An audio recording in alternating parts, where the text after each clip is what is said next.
ಕೊಪ್ಪಳ ಜಿಲ್ಲಾ ಕನ್ನಡ ಸಾಹಿತ್ಯ ಸಮ್ಮೇಳನವು ಇದೇ ತಿಂಗಳು 25 ಶನಿವಾರ ಮತ್ತು 26 ಭಾನುವಾರದಂದು ಕುಷ್ಟಗಿ ತಾಲೂಕಿನ ಹಿರೇಮನ್ನಾಪುರ ಗ್ರಾಮದಲ್ಲಿ ಅದ್ದೂರಿಯಾಗಿ ನಡೆಯಲಿದ್ದು, ಈ ಸಂದರ್ಭದಲ್ಲಿ ಶಿವಾನಂದ ಹಿರೇಮಠ ಅವರು ಮಾತನಾಡಿ, ನಮ್ಮ ಹಿರೇಮನ್ನಾಪುರ ಗ್ರಾಮದಲ್ಲಿ ನಡೆಯುವ ಈ ಕಾರ್ಯಕ್ರಮಕ್ಕೆ ಊರಿನ ಗುರು ಹಿರಿಯರು, ವಿವಿಧ ಸಂಘ ಸಂಸ್ಥೆಗಳ ಅಧ್ಯಕ್ಷರು, ಪದಾಧಿಕಾರಿಗಳು, ಮಹಿಳಾ ಸ್ವಸಹಾಯ ಗುಂಪಿನ ಸದಸ್ಯರು ಎಲ್ಲರ ಸಹಕಾರದೊಂದಿಗೆ ಸಮ್ಮೇಳನವು ನಡೆಯಲಿದೆ ಎಂದು ಹೇಳಿದರು. ಆರ್.ಕೆ. ಸುಬೇದಾರ್ ಅವರು ಮಾತನಾಡಿ, ಕೊಪ್ಪಳ ಜಿಲ್ಲಾ ಕನ್ನಡ ಸಾಹಿತ್ಯ ಸಮ್ಮೇಳನವು ನಮ್ಮ ಗ್ರಾಮದಲ್ಲಿ ಶೇಖರಗೌಡ ಮಾಲಿಪಾಟೀಲ್ ಅವರ ಸರ್ವಾಧ್ಯಕ್ಷತೆಯಲ್ಲಿ ಗ್ರಾಮದ ಎಲ್ಲರ ಸಹಕಾರದೊಂದಿಗೆ ಕಾರ್ಯಕ್ರಮ ನಡೆಯಲಿದೆ ಎಂದರು. ಎಸ್.ಜಿ. ಕಡೈಮನಿಯವರು ಮಾತನಾಡಿ, ಹಿರೇಮನ್ನಾಪುರ ಗ್ರಾಮವು ಕಲೆ, ಸಾಹಿತ್ಯ, ಸಂಗೀತ, ನಾಟಕ ಹೀಗೆ ಹಲವಾರು ರಂಗಗಳಲ್ಲಿ ಪ್ರಸಿದ್ಧಿ ಪಡೆದ ಊರಾಗಿದ್ದು, ಇಲ್ಲಿ 14ನೇ ಜಿಲ್ಲಾ ಕನ್ನಡ ಸಾಹಿತ್ಯ ಸಮ್ಮೇಳನ ಜರುಗುತ್ತಿರುವುದು ನಮಗೆಲ್ಲ ಸಂತೋಷದ ವಿಷಯವಾಗಿದೆ ಎಂದರು. ವಿ.ಎಸ್. ಕಾಡಗಿಮಠ ಅವರು ಮಾತನಾಡಿ, ಈಗಾಗಲೇ ಗ್ರಾಮದಲ್ಲಿ ಎಲ್ಲಾ ಕಡೆ ಸ್ವಚ್ಛತಾ ಕಾರ್ಯಕ್ರಮ ನಡೆದಿದ್ದು, ಮೆರವಣಿಗೆ ಸ್ಥಳದಲ್ಲಿ ರಂಗೋಲಿ ಹಾಗೂ ಅಲಂಕಾರ ಮಾಡಲು 2 ತಿಂಗಳಿನಿಂದ ಪೂರ್ವಭಾವಿ ಸಿದ್ಧತೆ ನಡೆಯುತ್ತಿದೆ ಎಂದರು. ಜಿಲ್ಲಾ ಪಂಚಾಯತ್ ಮಾಜಿ ಸದಸ್ಯರಾದ ದೊಡ್ಡಯ್ಯ ಗದ್ದಡಕಿ ಅವರು ಮಾತನಾಡಿ, ಸಮ್ಮೇಳನಕ್ಕೆ ಬರುವವರಿಗೆ ಅಚ್ಚುಕಟ್ಟಾದ ಊಟದ ವ್ಯವಸ್ಥೆಯನ್ನು ಎಲ್ಲರೂ ಸೇರಿ ಮಾಡುತ್ತೇವೆ ಎಂದು ಹೇಳಿದರು. ಶಾಲೆಯ ಶಿಕ್ಷಕಿಯರು ಕಾರ್ಯಕ್ರಮದ ಕುರಿತು ತಮ್ಮ ಅನಿಸಿಕೆಗಳನ್ನು ಹೇಳಿದರು. ಈ ಸಂದರ್ಭದಲ್ಲಿ ಗ್ರಾಮದ ಹಿರಿಯರು ಸೇರಿದಂತೆ ಇತರರಿದ್ದರು. Reporter Bhimasenrao Kulkarni, GM news, Kushtagi. Sir, 14ನೇ ಕೊಪ್ಪಳ ಜಿಲ್ಲಾ ಸಾಹಿತ್ಯ ಸಮ್ಮೇಳನ ಇಲ್ಲಿ ಕನ್ನಡ ಪರಿಷತ್ ಜೊತೆಗೆ ತಾವಿಲ್ಲಿ ಮನ್ನಾಪುರ ಗ್ರಾಮದಲ್ಲಿ ಹಮ್ಮಿಕೊಂಡಿದ್ದೀರಿ. ಇದ್ರ ಬಗ್ಗೆ ಈಗಾಗಲೇ ಸಾಕಷ್ಟು ಕಡೆ ಪ್ರಚಾರ ಕೂಡ ಆಗ್ಯದ ಮತ್ತು ಈಗ ಪೂರ್ವ ತಯಾರಿಯಾಗಿ ಈಗೆಲ್ಲ ನಡೆದದ. ಆದರೆ ಇದ್ರ ಬಗ್ಗೆ ತಾವು ಪ್ರಮುಖರಾಗಿ ಏನು ಹೇಳಕ್ಕೆ ಬಯಸ್ತಾ ಇದ್ದೀರಿ? ನಮಸ್ಕಾರ. ಸಿರಿಗನ್ನಡಂ ಗೆಲ್ಗೆ, ಸಿರಿಗನ್ನಡಂ ಬಾಳ್ಗೆ. ಇದೇ ತಿಂಗಳು 25 ಮತ್ತು 26ನೇ ತಾರೀಕಿನಂದು ಕೊಪ್ಪಳ ಜಿಲ್ಲೆಯ ಕುಷ್ಟಗಿ ತಾಲೂಕಿನ ಹಿರೇಮನ್ನಾಪುರ ಗ್ರಾಮದಲ್ಲಿ 14ನೇ ಕನ್ನಡ ಸಾಹಿತ್ಯ ಸಮ್ಮೇಳನದ ಕಾರ್ಯಕ್ರಮವನ್ನು ಹಮ್ಮಿಕೊಂಡಿದ್ದು, ವಿಶೇಷವಾಗಿ ಹಿರೇಮನ್ನಾಪುರ ಗ್ರಾಮದಲ್ಲಿ ಇಂದು ಹಿರೇಮನ್ನಾಪುರ ಗ್ರಾಮದ ಗುರು ಹಿರಿಯರು, ವಿವಿಧ ಸಂಘ ಸಂಸ್ಥೆಗಳ ಅಧ್ಯಕ್ಷರು, ಪದಾಧಿಕಾರಿಗಳು, ಮಹಿಳಾ ಸ್ವಸಹಾಯದ ಗುಂಪಿನ ಸದಸ್ಯರು ಎಲ್ಲರ ಸಹಭಾಗಿತ್ವದಲ್ಲಿ ಈ ಒಂದು ಕಾರ್ಯಕ್ರಮದ ಪೂರ್ವಭಾವಿಯಾಗಿ ವಿವಿಧ ರೀತಿಯಾಗಿರುವಂತಹ ಯೋಜನೆಗಳ ನಾವು ಮಾಡಿದಂಥ ರೀತಿಯಲ್ಲಿ ಅದರ ತಯಾರಿಯನ್ನು ಕೂಡ ಈಗಾಗಲೇ ಮಾಡ್ತಾ ಇದ್ದೀವಿ. ಇಂದು ಹಿರಿಯರ ಒಂದು ಸಮ್ಮುಖದಲ್ಲಿ ನಮ್ಮ ಗ್ರಾಮದ ಎಲ್ಲ ಹಿರಿಯರು ಸೇರಿಕೊಂಡು ಪ್ರಸಾದದ ಸಿದ್ಧತೆಯ ವ್ಯವಸ್ಥೆಯನ್ನು ಮಾಡ್ತಾ ಇದ್ದೀವಿ. ವಿಶೇಷವಾಗಿ ಈ ಭಾಗದಲ್ಲಿ ಗೋಂದಿ ಖಾರವನ್ನು ಸವಿಯುವ ಒಂದು ವ್ಯವಸ್ಥೆ ಮೊದಲಿಂದಲೂ ಕೂಡ ಇರುವ ಕಾರಣಕ್ಕಾಗಿ ನಮ್ಮ ಗ್ರಾಮದ ಎಲ್ಲ ಹಿರಿಯರು ಇವತ್ತು ಬೂಂದಿಯನ್ನು ತಯಾರನ್ನು ಮಾಡ್ತಾ ಇದ್ದಾರೆ. ಇದರ ಜೊತೆಗೆ ದಿನಾಂಕ 25/7/2026ರಂದು ವಿಶೇಷವಾಗಿ ಹಿರೇಮನ್ನಾಪುರ ಗ್ರಾಮದಲ್ಲಿ ಪ್ರಸಾದದ ವ್ಯವಸ್ಥೆಯನ್ನು ಬೆಳಗಿನ ಜಾವ ರಾಷ್ಟ್ರ ಧ್ವಜಾರೋಹಣ, ಪರಿಷತ್ ಧ್ವಜಾರೋಹಣ ಹಾಗೂ ಕನ್ನಡ ಧ್ವಜಾರೋಹಣ ನೆರವೇರಿಸಿದ ನಂತರದಲ್ಲಿ ಸಿಹಿಯನ್ನು ಮತ್ತು ಉಪಹಾರವನ್ನು ಸವಿದ ನಂತರ ಅತ್ಯಂತ ವಿಜೃಂಭಣೆಯಿಂದ ಮೆರವಣಿಗೆ ಕಾರ್ಯಕ್ರಮ ಕೂಡ ಇಲ್ಲಿ ಜರುಗ್ತಾ ಇದೆ. ಈ ಒಂದು ಕಾರ್ಯಕ್ರಮದ ಸರ್ವಾಧ್ಯಕ್ಷರಾಗಿರುವಂಥ ಶ್ರೀಯುತ ಡಾಕ್ಟರ್ ಶೇಖರಗೌಡ ಪಾಟೀಲ್ ಸರ್ ಅವರ ಒಂದು ಭವ್ಯ ಸ್ವಾಗತ ಮೆರವಣಿಗೆ ಕೂಡ ಈ ಕಾರ್ಯಕ್ರಮದಲ್ಲಿ ನಡೀತಾ ಇದೆ. ಸ್ವಾಗತ ಸಮಿತಿಯ ಅಧ್ಯಕ್ಷರಾಗಿರುವಂಥ ಶ್ರೀಯುತ ದೊಡ್ಡನಗೌಡ ಎಚ್ ಪಾಟೀಲ್ ಸರ್ ಅವರ ನೇತೃತ್ವದಲ್ಲಿ ಈ ಕಾರ್ಯಕ್ರಮ ಕೂಡ ಜರುಗ್ತಾ ಇದೆ. ಈ ಸಂದರ್ಭದಲ್ಲಿ ನಮ್ಮ ಸ್ಥಳೀಯ ಮುಖ್ಯ ರಸ್ತೆಯ ಮೂಲಕವಾಗಿ ಮೆರವಣಿಗೆ ಪ್ರಾರಂಭವಾಗಿ ಗ್ರಾಮದ ವಿವಿಧ ಬೀದಿಗಳಲ್ಲಿ ಈ ಮೆರವಣಿಗೆ ನಡೀತಾ ಇದೆ. ಈ ಮೆರವಣಿಗೆಯ ಮತ್ತೊಂದು ವಿಶೇಷ ಏನು ಅಂತಂದರೆ, ನಮ್ಮ ಗ್ರಾಮದ ರೈತ ಬಂಧುಗಳು ತಾವೇ ಸ್ವತಃ ಬಂಡಿಯನ್ನು ತಯಾರಿಸಿಕೊಂಡು ಬಂದು 14 ಬಂಡಿಗಳ ಮೆರವಣಿಗೆಯೂ ಕೂಡ ಈ ಕಾರ್ಯಕ್ರಮದಲ್ಲಿ ನಡೀತಾ ಇದೆ.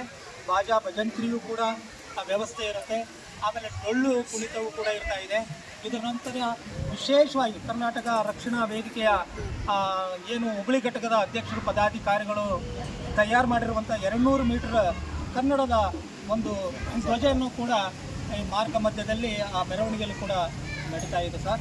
ಅದರ ಜೊತೆಗೆ ವಿಶೇಷವಾಗಿ ಈ ಭಾಗದ ಡೊಳ್ಳು ಕುಣಿತ, ಅದಾದ ನಂತರದಲ್ಲಿ ಡೊಳ್ಳಿ ಮಜಲು, ಹೆಜ್ಜೆ ಮೇಳ ಈ ಒಂದು ತಂಡದವರು ಕೂಡ ಈ ಮೆರವಣಿಗೆಯಲ್ಲಿ ಭಾಗವಹಿಸ್ತಾ ಇದ್ದಾರೆ. ಸರಿಯಾಗಿ 10:30-11 ಗಂಟೆ ಸುಮಾರು ಇಲ್ಲಿ ಉದ್ಘಾಟನೆ ಕಾರ್ಯಕ್ರಮ ಕೂಡ ನಡೀತಾ ಇದೆ.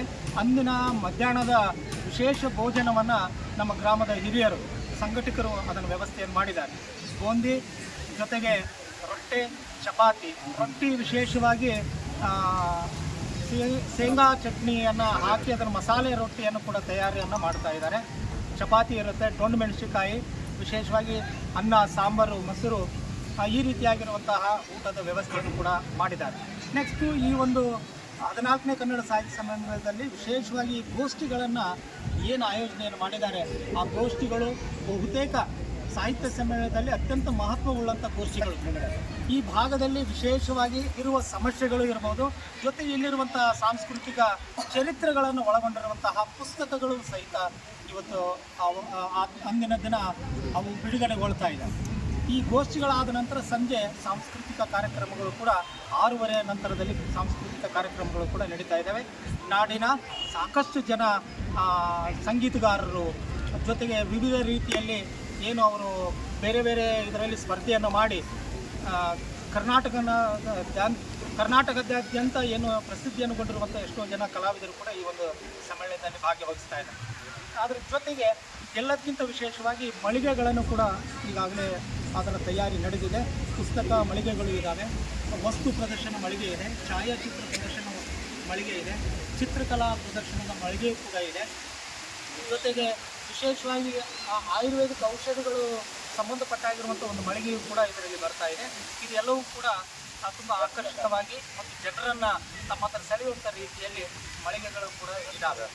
ಜೊತೆಗೆ ವಿಶೇಷವಾಗಿ ರಕ್ತದಾನ ಶಿಬಿರವೂ ಕೂಡ ಇಲ್ಲಿ ಜರುಗ್ತಾ ಇದೆ. ಈ ಒಂದು ಸಂದರ್ಭದಲ್ಲಿ ಆ ರಕ್ತದಾನ ಶಿಬಿರದಲ್ಲಿ ಸಹಿತ ಸಾಕಷ್ಟು ಜನ ಯುವಕರು ಕೂಡ ಗ್ರಾಮದವರು, ಸುತ್ತಮುತ್ತ ಗ್ರಾಮದವರು ಸಹಿತ ಅದರಲ್ಲಿ ಪಾಲ್ಗೊಳ್ತಾ ಇದೆ. ಇದರ ನಂತರದಲ್ಲಿ 26ನೇ ತಾರೀಕಿದ್ದಂದು ಯಥಾ ಪ್ರಕಾರವಾಗಿ ಬೆಳಗ್ಗೆ 9:00ವರೆಗೆ ಕಾರ್ಯಕ್ರಮಗಳು, ಗೋಷ್ಠಿಗಳು ಪ್ರಾರಂಭವಾಗ್ತಾ ಇದ್ದಾವೆ. ಕವಿ ಗೋಷ್ಠಿಯ ಮೂಲಕವಾಗಿ 26ನೇ ತಾರೀಕಿನ ಕಾರ್ಯಕ್ರಮ ಪ್ರಾರಂಭವಾಗಿ ಅವತ್ತು ಕೂಡ ವಿಶೇಷವಾಗಿರುವಂಥ ಈ ಭಾಗದ ಅತ್ಯಂತ ಜನಪ್ರಿಯವಾಗಿರುವಂಥ ಗೋಧಿ ಹುಗ್ಗಿಯನ್ನು ಸವಿಯೋದರ ಮೂಲಕವಾಗಿ ಅನ್ನ, ಸಾಂಬಾರು, ಗೋಧಿ ಹುಗ್ಗಿ ಈ ರೀತಿಯಾಗಿರುವಂಥ ಪ್ರಸಾದ ವ್ಯವಸ್ಥೆ, ಬೆಳಗಿನ ಉಪಹಾರದ ವ್ಯವಸ್ಥೆ ಮತ್ತು ಗೋಷ್ಠಿಗಳು. ತದನಂತರದಲ್ಲಿ ಸಂಜೆ 6:30ಕ್ಕೆ ಅಲ್ಲಿ ಕೂಡ ಸಾಂಸ್ಕೃತಿಕ ಕಾರ್ಯಕ್ರಮ ನಡೀತಾ ಇದೆ. ವಿಶೇಷವಾಗಿ ರಾತ್ರಿ ನಮ್ಮ ಹಿರೇಮನ್ನಾಪುರ ಗ್ರಾಮದ ಕಲಾವಿದರಿಂದ ರತಿ ಕಲ್ಯಾಣ ಅನ್ನುವಂತಹ ಬಯಲಾಟದ ಒಂದು ಪ್ರದರ್ಶನವೂ ಕೂಡ ಇಲ್ಲಿ ನಡೀತಾ ಇದೆ. ಇದರ ಜೊತೆಗೆ ನಮ್ಮ ಹಿರೇಮನ್ನಾಪುರ ಗ್ರಾಮದಲ್ಲಿರುವಂಥ ಪ್ರಾಥಮಿಕ, ಪ್ರೌಢ, ಅನುದಾನ ರಹಿತ ಎಲ್ಲ ಶಾಲೆಗಳ ಮುಖ್ಯಸ್ಥರು, ಸಿಬ್ಬಂದಿ ವರ್ಗದವರು, ವಿದ್ಯಾರ್ಥಿನಿಯರು ಕೂಡ ಪಾಲ್ಗೊಳ್ತಾ ಇದ್ದಾರೆ. ಜೊತೆಗೆ ವಿವಿಧ ಕಾಲೇಜಿನಲ್ಲಿ ಅಭ್ಯಾಸವನ್ನು ಮಾಡುವಂಥವರು ಸಹಿತ ಬೇರೆ ಬೇರೆ ಕಡೆ ಇದ್ದರೂ ಸಹಿತ ನಮ್ಮ ಊರಿನಲ್ಲಿ ಇಂಥ ಒಂದು ಸಾಹಿತ್ಯ ಸಮ್ಮೇಳನ ನಡೀತಾ ಇದೆ. ನಾವು ಕೂಡ ಬರ್ತಾ ಇದ್ದೀವಿ, ಇದಕ್ಕೆ ಸಾಕ್ಷಿ ಆಗ್ತೀವಿ. ತನು ಮನ ಧನದ ಸೇವೆಯನ್ನು ಕೂಡ ಮಾಡುತ್ತಾ ಈ ಕಾರ್ಯಕ್ರಮದಲ್ಲಿ ಎಲ್ಲರೂ ಕೂಡ ಭಾಗವಹಿಸ್ತಾ ಇದ್ದಾರೆ ಸರ್. ಕೊನೆಯದಾಗಿ ಈ ಕಾರ್ಯಕ್ರಮ ಯಶಸ್ವಿಗೊಳಿಸಲಿಕ್ಕೆ ಇವತ್ತು ನಮ್ಮ ಹಿರೇಮನ್ನಾಪುರ ಗ್ರಾಮದ ಗುರು ಹಿರಿಯರು ಇವರೆಲ್ಲರೂ ಒಂದು ಕಡೆ ನಿಂತ್ಕೊಂಡು, ರೈತಾಪಿ ವರ್ಗದವರು, ನಮ್ಮನ್ನೆಲ್ಲ ನೌಕರ ವರ್ಗದವರನ್ನು ಸೇರಿಸಿಕೊಂಡು ಇಂಥ ಕಾರ್ಯಕ್ರಮ ತುಂಬ ಯಶಸ್ವಿಯಾಗಿ ನಡೆಸ್ಕೊಡ್ಬೇಕಾಗಿದೆ. ಅದಕ್ಕೆ ಸೂಕ್ತವಾಗಿರುವಂಥ ಮಾರ್ಗದರ್ಶನವನ್ನು ದೊಡ್ಡ ಅಜ್ಜವರು, ಬಸಣ್ಣ ಬಳುಟಿಗೆ ಅವರು, ಮುದ್ದಪ್ಪ ಪೂಜಾರಿ ಅವರು, ಶಂಕರಪ್ಪ ಕನ್ನಾಳ್ ಅವರು, ವೀರೇಶ್ ಆಸ್ಕಲ್ ಅವರು, ಆಮೇಲೆ ಅಂಗರಪ್ಪ ಪೂಜಾರ್ ಅವರು, ಬಾಲಪಣ್ಣ ಅವರು, ಈ ರೀತಿ ಹಿರಿಯರು ಎಲ್ಲರೂ ಸೇರಿಕೊಂಡು ಒಂದು ತಂಡವಾಗಿ ನಿಂತ್ಕೊಂಡು ಇಲ್ಲಿರುವಂತಹ ಕನ್ನಡ ಸಾಹಿತ್ಯ ಪರಿಷತ್ತು ಹೋಬಳಿ ಘಟಕ, ತಾಲೂಕು ಘಟಕ, ಜಿಲ್ಲಾ ಘಟಕಕ್ಕೆ ಸಂಪೂರ್ಣವಾಗಿರುವಂಥ ಬೆಂಬಲವನ್ನು ಕೊಟ್ಟು ಇಡೀ ದಿನ ತಮ್ಮನ್ನು ತಾವು ಇದರಲ್ಲಿ ತೊಡಗಿಸಿಕೊಂಡು ಈ ಕಾರ್ಯಕ್ರಮಕ್ಕೆ ನಮಗೆ ಯಶಸ್ವಿ ಮಾಡಲಿಕ್ಕೆ ಅವರು ಅನುವು ಮಾಡಿಕೊಟ್ಟಿದ್ದಾರೆ. ಈ ಸಂದರ್ಭದಲ್ಲಿ ನಾನು ಜಿಲ್ಲಾ ಘಟಕದ ಪರವಾಗಿ, ತಾಲೂಕು ಘಟಕದ ಪರವಾಗಿ ಮತ್ತು ಹೋಬಳಿ ಘಟಕದ ಪರವಾಗಿ ಅವರಿಗೆ ತುಂಬ ಹೃದಯದ ಧನ್ಯವಾದಗಳು ಮತ್ತು ಅಭಿನಂದನೆಗಳನ್ನು ಸಲ್ಲಿಸ್ತಾ ಇದ್ದೀನಿ. ಹೆಚ್ಚಿನ ಮಾಹಿತಿಗಾಗಿ ವಿಶೇಷವಾಗಿ ಎಲ್ಲ ಕನ್ನಡ ಮನಸ್ಸುಗಳಿಗೂ ಕೂಡ ನಾನು ಸ್ವಾಗತವನ್ನು ಮಾಡ್ತೀನಿ. ಈ ಕಾರ್ಯಕ್ರಮದಲ್ಲಿ ತಾವೆಲ್ಲರೂ ಕೂಡ ಬಂದು ಭಾಗವಹಿಸಿ ಈ ಕಾರ್ಯಕ್ರಮದ ಸದುಪಯೋಗವನ್ನು ಮಾಡ್ಕೋಬೇಕಂತ ಹೇಳಿ ನಾನು ಮಾತಿಗೆ ವಿರಾಮವನ್ನು ಹೇಳ್ತಾ ಇದ್ದೀನಿ. ಜೈ ಕರ್ನಾಟಕ ಮಾತೆ. ಧನ್ಯವಾದ. ಎಲ್ಲ ಕನ್ನಡ ಮನಸ್ಸುಗಳಿಗೆ ಈ ಒಂದು 14ನೇ ಕನ್ನಡ ಸಾಹಿತ್ಯ ಸಮ್ಮೇಳನದ ವತಿಯಿಂದ ನಾನು ಸ್ವಾಗತ ಬಯಸ್ತಿದ್ದೀನಿ. ನಮ್ಮ ಗ್ರಾಮದಲ್ಲಿ 2006ರಲ್ಲಿ ಕುಷ್ಟಗಿ ತಾಲೂಕಾ ತೃತೀಯ ಕನ್ನಡ ಸಾಹಿತ್ಯ ಸಮ್ಮೇಳನ ಇದೇ ಒಂದು ಆವರಣದಲ್ಲಿ ಶ್ರೀ ಗುರುಸಿದ್ದೇಶ್ವರ ಪ್ರೌಢಶಾಲೆಯ ಆವರಣದಲ್ಲಿ ಅದ್ದೂರಿಯಾಗಿ ನಡೀತು. ಅದು ಒಂದು ದಿನ. ಈಗ ಕೊಪ್ಪಳ ಜಿಲ್ಲಾ ಮಟ್ಟದ 14ನೇ ಕನ್ನಡ ಸಾಹಿತ್ಯ ಸಮ್ಮೇಳನ ಶ್ರೀ ಶೇಖರಗೌಡ ಮಾಲಿ ಪಾಟೀಲ್ ಗುಂಗೇರ ಅವರ ಸರ್ವಾಧ್ಯಕ್ಷತೆಯಲ್ಲಿ ಇದೇ ಗವಿಸಿದ್ದೇಶ್ವರ ಪ್ರೌಢಶಾಲೆಯ ಆವರಣದಲ್ಲಿ ಅದ್ದೂರಿಯಾಗಿ ನಡೀಲಿಕ್ಕೆ ವ್ಯವಸ್ಥೆ ನಡೆದಿದೆ. ಈ ಒಂದು ಸಂದರ್ಭದಲ್ಲಿ ನಮ್ಮ ಗ್ರಾಮದ ಎಲ್ಲ ಹಿರಿಯರು, ಯುವಕರು, ಮಹಿಳೆಯರು ಕೂಡ ಈ ಒಂದು ಕಾರ್ಯಕ್ರಮದಲ್ಲಿ ಪಾಲ್ಗೊಂಡು ಈ ಕಾರ್ಯಕ್ರಮವನ್ನು ಅದ್ದೂರಿಯಾಗಿ ಆಚರಿಸಲಿಕ್ಕೆ ಎಲ್ಲ ಸಿದ್ಧತೆಯನ್ನು ನಾವು ಮಾಡಿಕೊಂಡಿದ್ದೇವೆ. ಇದಕ್ಕೆ ಎಲ್ಲರೂ ಕೂಡ ತನು ಮನ ಧನದಿಂದ ಸಹಾಯ ಸಹಕಾರ ನೀಡ್ತಾ ಇದ್ದಾರೆ. ಇಲ್ಲಿ ಹುಬ್ಬಳ್ಳಿ ಘಟಕದ ಅಧ್ಯಕ್ಷರಾದ ಶಿವಾನಂದ ಹಿರೇಮಠರವರು ಹಾಗೂ ಬಸಪ್ಪ ಹಿರಿಯರಾದ ಶ್ರೀ ವಿ ಎಸ್ ಕಾಡಿಮಠ ಅವರು, ಮುಖ್ಯೋಪಾಧ್ಯಾಯರಾದ ಎಸ್ ಸಿ ಕಡಮನಿಯವರು, ಗದ್ದಡಿಕೆಯವರು, ನಮ್ಮ ವೀರೇಶ್ ಅವರು, ಎಲ್ಲರೂ ಕೂಡ ಮುದ್ದಪ್ಪ ಪೂಜಾರಿ ಅವರು, ನಮ್ಮ ಪ್ರಾಥಮಿಕ ಶಾಲೆಯ ಮುಖ್ಯೋಪಾಧ್ಯಾಯರಾದ ದ್ರಾಕ್ಷಾಯಣಿ ಮೇಡಮ್ ಅವರು ಹಾಗೂ ಅವರ ಸಿಬ್ಬಂದಿ ವರ್ಗದವರು, ಗ್ರಾಮದ ಎಲ್ಲ ಮಹಿಳೆಯರು ಕೂಡ ಈ ಒಂದು ಕಾರ್ಯಕ್ರಮದಲ್ಲಿ ಪಾಲ್ಗೊಂಡಿದ್ದಾರೆ. ಈ ಎಲ್ಲ ಕನ್ನಡ ಮನಸ್ಸುಗಳು ಈ ಕಾರ್ಯಕ್ರಮಕ್ಕೆ ಆಗಮಿಸಿ 2 ದಿನದ ಕಾರ್ಯಕ್ರಮವನ್ನು ಯಶಸ್ವಿಗೊಳಿಸಬೇಕು ಅಂತಂದು ನಾನು ಎಲ್ಲ ಹಿರೇಮನ್ನಾಪುರ ಗ್ರಾಮದ ಪರವಾಗಿ, ಗವಿಸಿದ್ದೇಶ್ವರ ಪ್ರೌಢಶಾಲೆಯ ಪರವಾಗಿ, ಬಸಪ್ಪದ ಪರವಾಗಿ ನಾನು ಹೃತ್ಪೂರ್ವಕವಾಗಿ ಸ್ವಾಗತ ಬಯಸ್ತೇನೆ. ಎಲ್ಲರಿಗೂ ಧನ್ಯವಾದಗಳು. ಜೈ ಕರ್ನಾಟಕ. ಎಲ್ಲರಿಗೂ ನಮಸ್ಕಾರ. ಇದೇ ಜುಲೈ 2025-26ನೇ ತಾರೀಕಿನಂದು ಕೊಪ್ಪಳ ಜಿಲ್ಲಾ 14ನೇ ಕನ್ನಡ ಸಾಹಿತ್ಯ ಸಮ್ಮೇಳನದ ಹಬ್ಬ ಅದ್ದೂರಿಯಿಂದ ನಡೀತಕ್ಕಂಥದ್ದು. ಇದೇ ರೀತಿಯಾಗಿ 2006ರಲ್ಲಿ ತಾಲೂಕು ಮಟ್ಟದ ಒಂದು ಕನ್ನಡ ಸಾಹಿತ್ಯ ಹಬ್ಬವನ್ನು ಅದ್ದೂರಿಯಿಂದ ಇದೇ ಮೈದಾನದಲ್ಲಿ ಆಚರಣೆ ಮಾಡಿದ್ದುಂಟು. ಏಕೆಂದರೆ ಹಿರೇಮನ್ನಾಪುರ ಗ್ರಾಮ ಕೊಪ್ಪಳ ಜಿಲ್ಲೆ ಅಷ್ಟೇ ಅಲ್ಲ, ಕರ್ನಾಟಕ ರಾಜ್ಯದಲ್ಲೂ ಕೂಡ ಇದು ಒಂದು ಕಲೆ, ಸಾಹಿತ್ಯ, ಸಂಗೀತ, ನಾಟಕ ಇದಕ್ಕೆಲ್ಲಕ್ಕೂ ಕೂಡ ಪ್ರಸಿದ್ಧವಾದಂಥ ಒಂದು ಊರು. ಹಾಗಾಗಿ ಇಲ್ಲಿ ಸಾಹಿತ್ಯ ಆಸಕ್ತರು ಇರೋದ್ರಿಂದ ಈ ಎಲ್ಲ ಸಮ್ಮೇಳನ ತಾಲೂಕು ಇರ್ಬೋದು, ಜಿಲ್ಲಾ ಇರ್ಬೋದು, ಮುಂದೆ ರಾಜ್ಯ ಮಟ್ಟದ ಸಮ್ಮೇಳನ ಕೂಡ ಮಾಡ್ತಕ್ಕಂಥ ಶಕ್ತಿ ಇಲ್ಲಿ ಗವಿಸಿದ್ದೇಶ್ವರ ಕೊಟ್ಟಾನ. ಹಾಗಾಗಿ ಇಲ್ಲಿರ್ತಕ್ಕಂಥ ಹಿರಿಯರು ತನು ಮನ ಧನದಿಂದ ಅಷ್ಟೇ ಅಲ್ಲದೆ ಇವತ್ತಿನ ದಿನ ನಾಳೆ ಏನು ಕಾರ್ಯಕ್ರಮ ಮಾಡ್ತೀವಿ 25ಕ್ಕೆ ಸ್ವತಃ ನಾವು ಮನಸ್ಸು ಮಾಡಿದ್ರಂತ ರೆಡಿಮೇಡ್ ಬೂಂದೆ ತರ್ಬೋದಾಗಿತ್ತು. ಇಲ್ಲೇ ಎಲ್ಲ ಹಿರಿಯರು ಕೂಡಿ ಊರಿನ ಪ್ರಮುಖರು ಸೇರಿ ನಾವೇ ತಯಾರು ಮಾಡೋದ್ರಿಂದ ಅದು ರುಚಿಯಾಗುತ್ತಾ, ಒಳ್ಳೆಯ ಕ್ವಾಲಿಟಿ ಇರ್ತೈತಿ, ಗುಣಮಟ್ಟದ ಆಹಾರನ ಮಾಡ್ಬೋದು ಅಂತಕ್ಕಂಥದ್ದು ಉದ್ದೇಶ ಇಟ್ಕೊಂಡು ಇವತ್ತು ರಾತ್ರಿ 5 ಗಂಟೆಯಿಂದ ಪ್ರಾರಂಭ ಮಾಡಿ ಬೆಳಗ್ಗೆ 5 ಗಂಟೆಯಿಂದ ಪ್ರಾರಂಭ ಮಾಡಿ ಬುಂದೆ ತಯಾರಿಸ್ತಕ್ಕಂಥ ವ್ಯವಸ್ಥೆ ಮಾಡ್ತಾರೆ. ಅವ್ರಿಗೆಲ್ಲರಿಗೂ ಧನ್ಯವಾದ ಹೇಳುತ್ತಾ, ನಂತರದಲ್ಲಿ ಇಲ್ಲಿ ಈ ಕಾರ್ಯಕ್ರಮದಲ್ಲಿ ಒಳ್ಳೆಯ ಸಾಹಿತ್ಯಾಕ್ಷಕರನ್ನು, ವಿದ್ಯಾರ್ಥಿಗಳನ್ನು, ನಂತರದಲ್ಲಿ ಒಳ್ಳೆಯ ಸಾಧನೆ ಮಾಡುವಂಥ ಸಾಧಕರಿಗೆ ಸನ್ಮಾನ ಮಾಡುವ ಜೊತೆಗೆ ಈ ಕಲ್ಯಾಣ ಕರ್ನಾಟಕದ ಒಂದು ಭಾಗದಲ್ಲಿ ಏನು ಸಮಸ್ಯೆ ಅದವನ್ನು ಅದನ್ನು ಏನು ಮಾಡ್ತಾರೆ ಚರ್ಚೆ ಮಾಡುವ ಮೂಲಕ, ಕವಿಗೋಷ್ಠಿ ಮೂಲಕ ಒಂದು ಏನು ಮಾಡ್ತಾವೆ ಅದನ್ನು ಚರ್ಚೆ ಮಾಡಿ ಈ ಭಾಗದ ಜನತೆಗೆ, ರೈತರಿಗೆ ಮತ್ತು ಶಿಕ್ಷಣ ಪ್ರೇಮಿಗಳಿಗೆ, ಎಲ್ಲ ಮಕ್ಕಳಿಗೆ ಒಳ್ಳೆಯದಾಗಲಿ ಅಂತಕ್ಕಂಥ ಒಂದು ಉದ್ದೇಶ ಇಟ್ಕೊಂಡು ಈ ಕಾರ್ಯಕ್ರಮ ಮಾಡಿದ್ದು. ಸರ್ವ ರೀತಿಯಲ್ಲಿ ಕೂಡ ಯಾವುದೇ ರೀತಿಯಾದಂಥ ತೊಂದರೆ ಇಲ್ಲ. ಊಟದ್ದಾಗಿರ್ಬೋದು, ಕವಿಗೋಷ್ಠಿ ಆಗಿರ್ಬೋದು, ನಂತರದಲ್ಲಿ ಮಕ್ಕಳ ಕಾರ್ಯಕ್ರಮ ಆಗಿರ್ಬೋದು, ನಾಟಕ ಕಾರ್ಯಕ್ರಮ ಎಲ್ಲವೂ ಕೂಡ ಸಮರ್ಪಕವಾಗಿ ವ್ಯವಸ್ಥಿತವಾಗಿ ನಾವು ನಡೆಸಿಕೊಡ್ತೀವಿ ಅಂತಕ್ಕಂಥ ಭರವಸೆ ತಮಗೆಲ್ಲರಿಗೂ ಕೊಡುತ್ತಾ ಈ ಸಂದರ್ಭದಲ್ಲಿ ಮಾತನಾಡಲು ಅವಕಾಶ ಮಾಡಿಕೊಟ್ಟಂಥ ಕನ್ನಡ ಮನಸ್ಸುಗಳಿಗೆ ವಂದನೆ ಸಲ್ಲಿಸುತ್ತಾ ನನ್ನ ಒಂದು ಅನಿಸಿಕೆಯನ್ನು ಮುಗಿಸುತ್ತೇನೆ. ಜೈ ಹಿಂದ್, ಜೈ ಕನ್ನಡ. ಎಲ್ಲ ಕನ್ನಡ ಮನಸ್ಸುಗಳಿಗೆ ನಮಸ್ಕಾರ. ಈಗಾಗಲೇ ನಿಗದಿಯಾಗಿರುವಂತೆ 14ನೇ ಕೊಪ್ಪಳ ಜಿಲ್ಲಾ ಕನ್ನಡ ಸಾಹಿತ್ಯ ಸಮ್ಮೇಳನ ನಮ್ಮ ಹಿರೇಮನ್ನಾಪುರ ಗ್ರಾಮದಲ್ಲಿ ಹಮ್ಮಿಕೊಳ್ಳಲಾಗಿದೆ. ಈಗಾಗಲೇ ಕಳೆದ 2 ತಿಂಗಳುಗಳಿಂದ ಇದರ ಪೂರ್ವಭಾವಿ ಸಿದ್ಧತೆ ನಡೆದಿದೆ. ಇನ್ನು ಕೇವಲ 2 ದಿನಗಳಲ್ಲಿ ಈ ಒಂದು ಕಾರ್ಯಕ್ರಮ ಪ್ರಾರಂಭವಾಗ್ತಾ ಇದೆ. ಆ ನಿಟ್ಟಿನಲ್ಲಿ ಪೂರ್ವಭಾವಿಯಾಗಿ ಈಗಾಗಲೇ ಗ್ರಾಮದಲ್ಲಿ ಎಲ್ಲ ಸ್ವಚ್ಛತೆ ಕಾರ್ಯಕ್ರಮ, ಮೆರವಣಿಗೆ ಹೋಗ್ತಕ್ಕಂಥ ಒಂದು ಸ್ಥಳಗಳಲ್ಲಿ ಒಂದು ರಂಗೋಲಿ ಬಿಡಿಸುವುದಾಗಲಿ, ಈಗಾಗಲೇ ಅಲಂಕಾರ ಮಾಡುವುದಾಗಲಿ, ನಾವು ಗ್ರಾಮದ ಜನರಿಗೆ ಎಲ್ಲರಿಗೂ ನಾವು ಅವೇರ್ನೆಸ್ ಮೂಡಿಸಲಾಗಿದೆ. ಮತ್ತು ಅದೇ ರೀತಿಯಾಗಿ ಮತ್ತು ಈಗಾಗಲೇ ಹೇಳಿದಂತೆ ಆಹಾರದ ಬಗ್ಗೆ ಹಲವಾರು ಮೆನುಗಳನ್ನು ಮಾಡಿಕೊಂಡು ಅದರ ತಯಾರಿ ಕೂಡ ಪ್ರಾರಂಭವಾಗಿದೆ.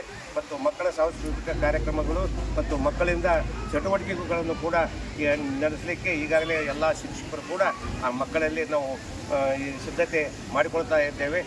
ಸತತವಾಗಿ ಆ ಒಂದು ಈಗಾಗಲೇ ನಿಗದಿಪಡಿಸಿರ್ತಕ್ಕಂಥ ಗೋಷ್ಠಿಗಳು ಆ ಸಮಯಕ್ಕೆ ಸರಿಯಾಗಿ ನಡೆಯತಕ್ಕಂಥ ಒಂದು ವ್ಯವಸ್ಥೆ ಮಾಡಲಾಗಿದೆ.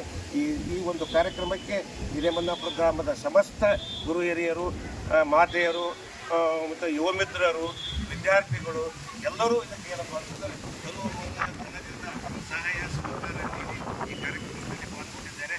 ಈ ಕಾರ್ಯಕ್ರಮ ಯಶಸ್ವಿ ಆಗಲಿ ಅಂತಂದು ನಾನು ಕೂಡ ಈ ಸಂದರ್ಭದಲ್ಲಿ ಹಾರೈಸುತ್ತೇನೆ. ಜೈ ಹಿಂದ್, ಜೈ ಕರ್ನಾಟಕ. ಓಕೆ, ಜಿಲ್ಲಾ ಅಧ್ಯಕ್ಷರು, ತಾಲೂಕು ಅಧ್ಯಕ್ಷರು, ಆಮೇಲೆ ಗವಿಸಿದ್ದೇಶ್ವರ ಹೈಸ್ಕೂಲ್ ಮಾಸ್ಟರ್ ಬಂದರು ನಮ್ಮಲ್ಲಿ ಇಲ್ಲ, ಮತ್ತು ಸಮ್ಮೇಳನ ಮಾಡ್ತೀವಿ, ಮತ್ತು ನಿಮ್ಗೆ ಸಹಕಾರ ಬೇಕು ಅಂದರು. ನಾವೆಲ್ಲ ಸಮಾಜದವ್ರು ಏನದೀವಿ, ಭಾಳ ಇನ್ನಷ್ಟು ಮಂದಿ ಅದಾರ, ಎಲ್ಲರನ್ನ ಕರೆದು ಕೇಳಿದ್ವಿ, ಮಾಡೋಣ್ರಿ ನಮ್ಮೂರು ಕೆಲಸ ಮಾಡೋಣ ಅಂದಾರ. ಪ್ರತಿಯೊಬ್ಬರು ಸಹಾಯ ಸಹಕಾರ ಮಾಡ್ಯಾರ. ಪ್ರತಿಯೊಂದು ಕೆಲಸಕ್ಕೆ ತಾವು ಬಂದು ನಿಂದಿರ್ತಾರೆ. ತಾಯಂದ್ರೆ ದೊಡ್ಡ ಜವಾಬ್ದಾರಿ ಐತಿ. ಇವತ್ತು ಪೂಂಜೆ ಬಂಡಿ ಕಟ್ಟ ತಾಯಂದ್ರಿಗೆ ಹೇಳಿ ಪೂಂಜೆ ರೆಡಿ ಆಗೈತೆ. ಒಳ್ಳೆಯ ಕೆಲಸ ಪ್ರಸಾದ ನೀವಾಗ ಮಾಡಕತ್ತಾರೆ, ಎಲ್ಲ ಸಮಾಜದವ್ರು ಕಲ್ತು ಮಾಡಕತ್ತಾರೆ. ಇದಕ್ಕೆ ಗವಿಸಿದ್ನ ಆಶೀರ್ವಾದ ಅಂತೇಳಿ ನಾನು ಯಾರು ಮಾತು ಇಂದು ನಡೆಯುವಂಥ ಜುಲೈ 25-26ನೇ ಕನ್ನಡ ಸಾಹಿತ್ಯ ಸಮ್ಮೇಳನಕ್ಕೆ ಎಲ್ಲರೂ ಹೇಗೆ ಭಾಗವಹಿಸಿದ್ದಾರೆ ಅದರಂಗೆ ನಾವು ಎಲ್ಲ ಭಾಗವಹಿಸಿ ತನು ಮನ ಧನದಿಂದ ಎಲ್ಲರೂ ಕೂಡಿ ನಾವು ಈ ಕಾರ್ಯಕ್ರಮವನ್ನು ಯಶಸ್ವಿಗೊಳಿಸ್ತೇವೆ ಅಂತೇಳಿ ನಾನು 2 ಮಾತನ್ನು ಮುಗಿಸುತ್ತೇನೆ. ನಮಸ್ಕಾರ ಎಲ್ಲ ಕನ್ನಡ ಹೃದಯಗಳಿಗೆ ನಮಸ್ಕಾರ. ನಾವು ಈಗೆಲ್ಲ ಇದು ಮುಂದೆನೇ ಈಗ 2 ತಿಂಗಳಾಯಿತು ಇದಕ್ಕೆ ತರಬೇತಿ ಸರ್ ಹೇಳೋದಕ್ಕೆ ಎಲ್ಲದಕ್ಕೂ ಹೋಗಿ ಮೀಟಿಂಗ್ ಮಾಡಿ ಎಲ್ಲದರ ಭಾಗವಹಿಸಿ ಎಲ್ಲರೂ ಹೋಗಿ ಬಂದಿದ್ದೀವಿ. ಅದಕ್ಕೆ ಎಲ್ಲರೂ ನಮ್ಮ ಮನೆ ಹಬ್ಬ, ನಮ್ಮ ಕನ್ನಡ ನಾಡು ನಮ್ಮ ಮನೆ ಹಬ್ಬ ಅಂತ ಹೇಳಿ ಎಲ್ಲರೂ ಸಹಕಾರದಿಂದ ಯಶಸ್ವಿಯಾಗಿ ನೆರವೇರಿಸಲು ಅಂತೇಳಿ ನಾನು